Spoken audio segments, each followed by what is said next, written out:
and a representative of the Institute for Family Policies in Spain.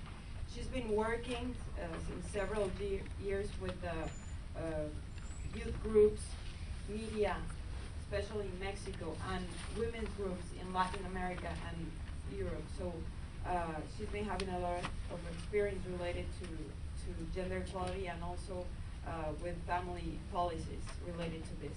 So I would like to give the floor to Ms. Olivia, and we will have a simultaneous, however you want. So we'll have Spanish and English if you want. Thank you, Olivia. Thank you, Alina. As I usually address to Latin Americans and Spanish people, I normally speak in Spanish, but I'll try to do it in English, and if I need help, I'll ask Gabriela for this. I come representing the Institute for Family Policies from Spain, and a young group of boys and girls who are working to recover family. These are both non-profit organizations dedicated to strengthen family in many ways. And we usually talk about the declaration of the Universal Declaration of the Human Rights that speaks that family is a natural and fundamental element for society, and it has the right and the need to be protected by state and society itself. We believe that many problems that we are suffering in society, especially in Latin America, Mexico, for example, and some other problems in Spain, would be solved in part. An important part of them would be solved if family does its work. We can speak about migration, for example, migration topics. You know all about them, and families being set apart by some of the parents going some other place and being monoparental parents. And this is a huge problem in countries of Latin America that need to be helped in immigration topics. Well, I can speak, and you'll know about violence in Mexico and in many countries. And it's surprising that a few months ago, Presidente Calderón, Mexico's president, talked about that many people, young people that die in these attacks from groups, narco traffic groups, are young people, and they have studied, they come from families which have been broken in the early ages. They have not been attended. They have been living in the streets for the whole time, and they are very, very easy targets to narco trafficking and trafficking. So the studies have revealed in these last years of high violence numbers that if we strengthen family, these youngs maybe not so easy are going to go to these topics. Well, we have been talking about Facebook and other social networks that are being the window and the big door for youngsters to start a dialogue with each other, but we believe that we have a huge job to do to make this space and situations a natural word to start the dialogue between families.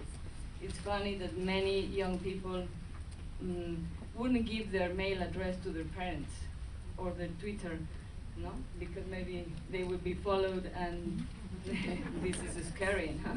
But maybe it's a way to start a dialogue in a space that they feel secure and they feel they know how to deal with. And maybe parents and older brothers could be there too. I mean, there's a huge work to do to make this space family friendly too. Well, we can also talk about drugs and alcohol. The 40% of the early pregnancies in adolescents in Spain, for example, and the bad treats between youngsters come from alcoholism. The 40% of these problems come from alcoholism. So there is a topic to attend, and it could be easily attended in the families. Women in Spain declare that they prefer to go to labor in a very long I'm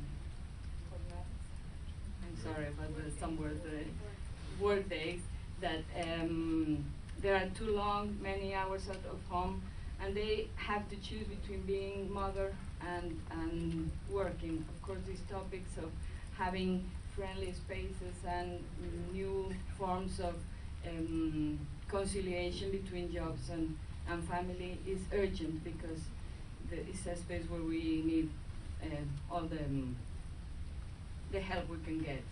I could go on and solve many problems, you all know, and you know too that many of these could be prevented, as we said, as we heard Gabriela said, it's a preventing topic to strengthen family as the main strategy, the main strategy to prevent so many problems of society, especially in Latin America, but also in the developed countries, because sometimes the developed countries solve problems in any other ways, and families show to be the best and the cheaper way to do it. I mean, it's a sustainable matter too. So I'm sorry that it was so hard for you to understand, but I would like to end by this easy but hard at the same time idea that family and strengthened family is the main strategy to solve many problems. And if you invest and if you work with families, many of even the global problems could be easily prevented and solved. Thank you.